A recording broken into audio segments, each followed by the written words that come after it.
और अब बात करेंगे दिल्ली में दिल्ली विधानसभा के बजट सत्र की आज से शुरुआत हो गई है।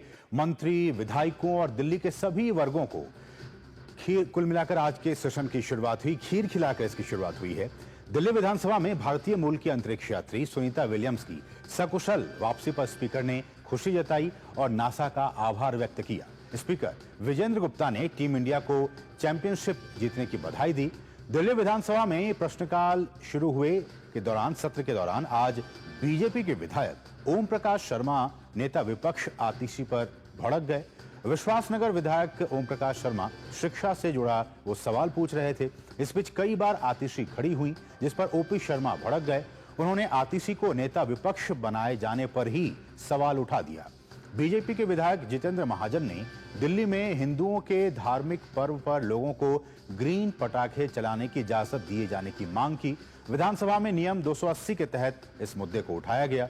वहीं नेता प्रतिपक्ष और आम आदमी पार्टी के नेता आतिशी ने कहा कि हम उम्मीद करते हैं कि भाजपा ने दिल्ली के लोगों से जो वायदे किए हैं वो वायदे दिल्ली सरकार पूरा करेगी। वहीं आज डीटीसी के कामकाज पर सीएजी की रिपोर्ट पेश किए जाने की संभावना है। इस बीच दिल्ली विधानसभा से आम आदमी पार्टी ने वॉकआउट किया है और इस बजट सत्र के दौरान दिल्ली सरकार अपना पहला बजट पेश करेगी। इससे पहले खीर सेरेमनी का आयोजन किया गया, जिसमें सभी वर्ग के लोगों को आमंत्रित किया गया। दिल्ली की मुख्यमंत्री रेखा गुप्ता ने बजट सत्र से पहले अपने मंत्रिमंडल को, अपने कैबिनेट को खीर खिलाकर मुंह मीठा कराया।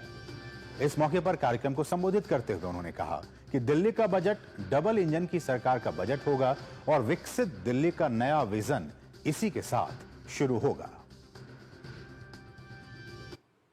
दिल्ली के इतिहास में इस प्रकार की सेरेमनी, खीर सेरेमनी के माध्यम से दिल्ली की जनता के वो सभी वर्ग जो इस बजट से जुड़े रहते हैं, जिनकी आशाएं, जिनकी अपेक्षाएं दिल्ली सरकार से और दिल्ली के बजट से रहती है, आज हमने उन सबको यहां आमंत्रित किया है।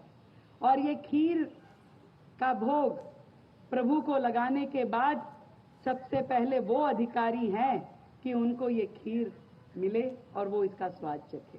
बजट कल सदन पटल पे प्रस्तुत किया जाएगा और इस बजट में ये मैंने पहले भी कहा, ये सरकार का नहीं, दिल्ली की जनता का बजट है, दिल्ली के हित में, और विकसित दिल्ली का नया विजन अब यहां से शुरू होगा।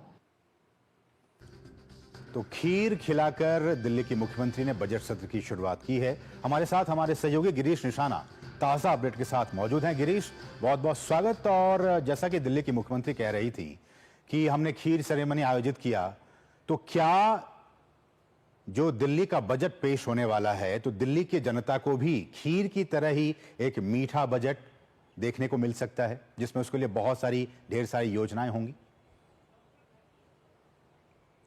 देखिए असीम, जिस तरह से खीर मीठी होती है, उसकी मिठास होती है, उसी मिठास को देखते हुए दिल्ली सरकार ने ये बजट बनाया है। बजट में क्या क्या खास होने वाला है ये तो कल सुबह 11 बजे पता ही चल जाएगा। लेकिन ये बात क्लियर हो चुकी है कि दिल्ली की जनता को बहुत सारी मिठास मिलने वाली है इस बजट के माध्यम से, क्योंकि बजट आने से पहले ही दिल्ली की इस नई सरकार ने रायशुमारी की थी, लोगों से सुझाव आमंत्रित किए थे, चाहे वो महिलाएं हों, चाहे वो व्यापारी वर्ग हो, चाहे वो बुजुर्ग हों, चाहे ग्रामीण क्षेत्र के किसान हों, चाहे युवा हों, तो तमाम जो लोग हैं उनसे उन्होंने रायशुमारी की थी, अपने मंत्रिमंडल के साथ की थी। इसके अलावा जो तमाम विधायक हैं, विधायकों को कहा गया था कि अपने क्षेत्रों में जाकर वे लोगों से सुझाव लें कि आखिर इसमें क्या किया जा सकता है। उम्मीद की जा रही है कि मीडिया वालों के लिए भी इसमें कुछ खास होगा, जो दिल्ली के पत्रकार हैं। इसके अलावा जो दिल्ली की जनता को इंतजार है, कल जब 11 बजे दिल्ली की मुख्यमंत्री रेखा गुप्ता जो है विधानसभा के अंदर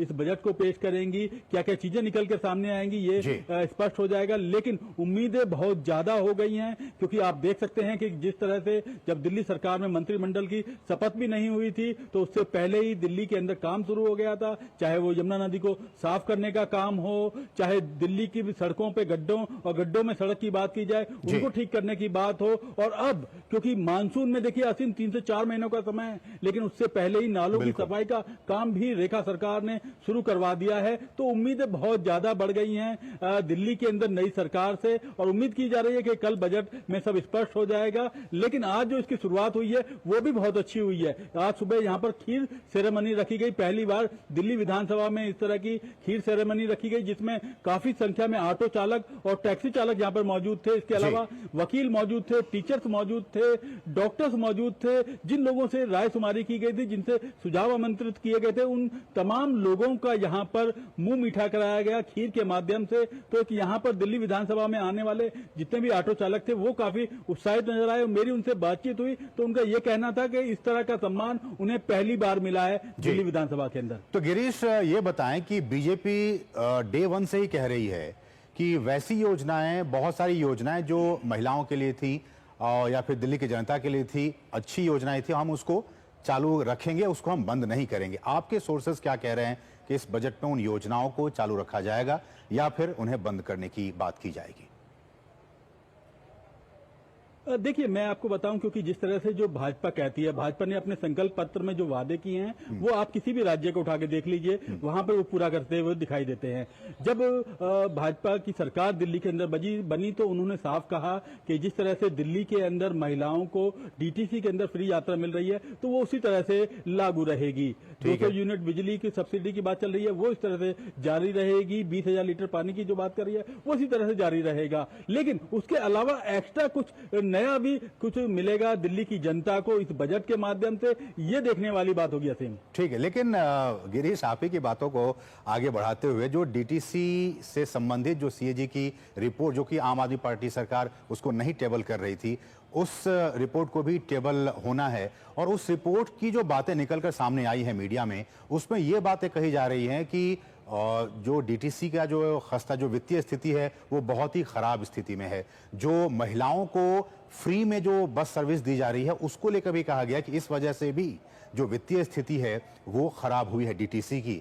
आपने कहा कि जो महिलाओं को फ्री में बस सर्विस है वो उसको लागू किया जाएगा, करते रहा जाएगा। क्या, चूंकि सीएजी की रिपोर्ट कुछ और कह रही है, सरकार कुछ और कह रही है, क्या दिल्ली में महिलाओं के लिए फ्री बस की सर्विस जारी रहेगी? और डीटीसी जो घाटे में आई है इसको लेकर सीएजी की रिपोर्ट भी आने वाली है। देखिए असीम, मैं आपको ये स्पष्ट कर दूं, अब से कुछ देर पहले दिल्ली की मुख्यमंत्री ने सीएजी की जो डीटीसी की रिपोर्ट है वो सदन में रख दी है। अब लंच के बाद उस पर चर्चा शुरू होने जा रही है। तो एक बड़ी बात है कि तीसरी रिपोर्ट बीजेपी सरकार ने, 14 जो सीएजी की रिपोर्ट आम आदमी पार्टी की सरकार ने नहीं रखी थी, उनमें से 3 रिपोर्ट को सदन में रख दिया, यानी कि 2 इससे पहले हेल्थ की और जो शराब नीतियों से जुड़ी रिपोर्ट थी वो पेश हो चुकी है, उसे लोक लेखा समिति के पास भेज दिया गया है। और अब डीटीसी की रिपोर्ट को भी सदन में रख दिया गया है, जिस पर लंच के बाद चर्चा होनी है। अब इस डीटीसी की रिपोर्ट में देखना यह है कि किन किन वजहों से जो डीटीसी है वो घाटे में चल रही थी और क्या वजह थी और कहां कहां गड़बड़ियां हुई। क्या बड़ी बसें खरीदने में गड़बड़ियां हुई या उनके नियंत्रण में हुई, क्या उनके रख रखाव में हुई, वो बहुत सारी बातें आज दोपहर बाद क्लियर हो जाएंगी, क्या क्या चीजें सामने आ रही हैं। क्योंकि जब डीटीसी की रिपोर्ट पर चर्चा की जाएगी, अभी फिलहाल दिल्ली की मुख्यमंत्री रेखा गुप्ता ने सदन में उस रिपोर्ट को रख दिया है और अभी फिलहाल लंच ब्रेक हो चुका है दिल्ली विधानसभा में, और लंच ब्रेक के बाद अभी इस पर चर्चा चालू होगी और ये क्लियर हो जाएगा कि आखिर डीटीसी क्यों घाटे में रहा, क्यों उसमें गड़बड़ियां हुई और क्या क्या गड़बड़ियां हुई जिसे सीएजी ने पकड़ा है। गिरीश, हम आप अपने टीवी स्क्रीन पे कुछ ग्राफिक्स चला रहे हैं, उस ग्राफिक्स में हम ये लगातार दिखा रहे हैं कि बीते 10 वर्षों में जब यहाँ पे आम आदमी पार्टी की सरकार थी, लगातार साल दर साल जो घाटा है डीटीसी का वो बढ़ता ही चला गया और 60,000 करोड़ रुपए से ज्यादा का घाटा जो है वो डीटीसी को हुआ है। ऐसे में क्या लगता है कि इस रिपोर्ट के आने के बाद से जो कार्रवाई की जानी चाहिए वो भी होगी कि इसके लिए कौन जिम्मेदार थे? जो वित्तीय घाटा हुआ है दिल्ली सरकार को, इसके लिए जो जिम्मेदार लोग हैं उन पर भी कार्रवाई हो सकती है? जी बिल्कुल, निश्चित तौर पर दिल्ली सरकार ने साफ पहले ही कर दिया है कि किसी को भी बख्शा नहीं जाएगा।